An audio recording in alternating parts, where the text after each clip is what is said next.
ज़्यादातर लोगों को ये जानने की बहुत ही उत्सुकता होती है कि कैंसर कौन से कारणों से होता है। तो सबसे पहला जो कारण है वो है जीनेटिक, यानी कि हमारे अंदर कुछ ऐसे जीन्स मौजूद होते हैं जो हमें हमारे एंसेस्टर से मिले, हमारे जो पूर्वज है, हमारे माता पिता है या उनसे भी पहले की जो पीढ़ी है उनसे कहीं ना कहीं वो हमें मिले हुए होते हैं, जिसकी वजह से कैंसर होने के चांसेस हमारे बॉडी में बढ़ जाते हैं। जिनका भी ऐसे फैमिली हिस्ट्री है कैंसर का, उनको ये समस्या होने की संभावना ज़्यादा बढ़ जाती है। पर ऐसा कंफर्म नहीं कह सकते कि जिनकी फैमिली हिस्ट्री है उनको 100% होगा ही। आप उसे रोक सकते हैं, आप उसे नकार सकते हैं, पर उसके लिए आपको कुछ ऐसे प्रयत्न भी ज़रूर करने पड़ेंगे। उसके बारे में हम लोग आगे डिस्कस करेंगे। दूसरा जो प्रमुख कारण है वो है हमारी डाइट और हमारी लाइफस्टाइल। डाइट में कौन सी चीज़ें हैं तो उसके बारे में मैं आगे आपको बताऊंगा कि क्या क्या आपको अवॉइड करना है। मोस्टली देखा जाए तो जो प्रोसेस फूड है, जंक फूड है और जो फ्राई तला भुना ज़्यादा हम लोग जो खाते हैं वो चीज़ है।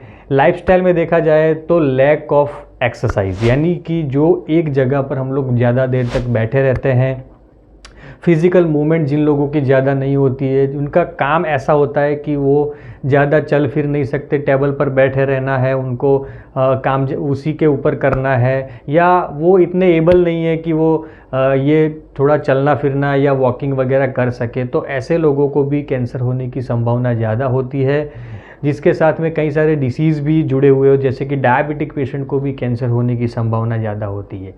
और उसके अलावा अगर आप बात करें लाइफस्टाइल की, तो नींद की समस्या, जिनको कम नींद आती है, जो नींद अपनी पूरी नहीं कर पाते हैं, जिनको कुछ ना कुछ ऐसे कारण की वजह से वो ठीक तरीके से सो नहीं पाते हैं, इन लोगों के अंदर भी इन्फ्लेमेशन बढ़ता है। वो इन्फ्लेमेशन भी एक कारण है कैंसर होने का।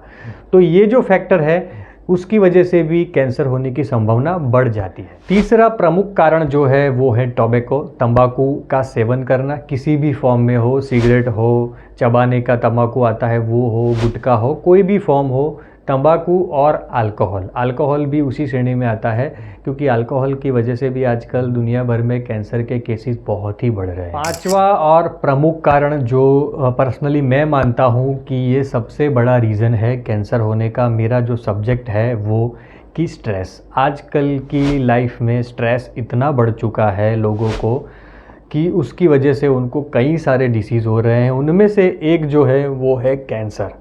जी हाँ दोस्तों, आप सही सुन रहे हैं, स्ट्रेस की वजह से मैक्सिमम लोगों में कैंसर पाया जाता है। क्योंकि कई बार आप ऐसे भी केसेस देखते होंगे जो ना ऐसे कुछ उनका टोबैको, अल्कोहल वगैरह का उनका सेवन है, ना ही वो उतना कुछ बाहर का जंक फूड वगैरह कुछ खाते हैं, वो नॉर्मल लाइफ जी रहे हैं, ऐसा कुछ है नहीं। वो एक्सरसाइज वगैरह भी करते हैं, पर उनकी लाइफ में जो एक स्ट्रेस फैक्टर है वो कहीं ना कहीं जुड़ा हुआ है। कई बार उन लोगों को भी मालूम नहीं होता है कि हमारी लाइफ में इतना स्ट्रेस है, हम इतना स्ट्रेस फील कर रहे हैं।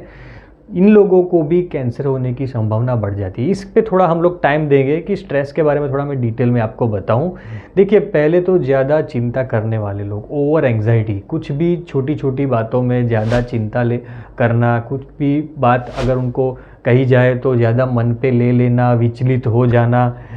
कई लोगों में मैंने देखा है कि गुस्से का प्रमाण कहीं ज़्यादा, देखिए नॉर्मल लेवल का जो गुस्सा होता है वो सभी लोगों में पाया जाता है, पर नॉर्मल से ज़्यादा अनकंट्रोलेबल जो गुस्सा है, और रेगुलर समय पर अगर आप गुस्सा करते हैं तो भी कैंसर होने की संभावना बहुत ही बढ़ जाती है। जो लोग इमोशनली इम्बैलेंस रहते हैं, छोटी छोटी बातों पे रोने लगना, छोटी छोटी बातों पे भावुक हो जाना, कोई कुछ भी कहे तो उसको तुरंत ही अपने मन पर पर्सनली ले लेना और उसका इम्पैक्ट लंबे समय तक रहना, तो ये जो सारी बातें हैं वो कहीं ना कहीं स्ट्रेस बढ़ाता है हमारी बॉडी के अंदर।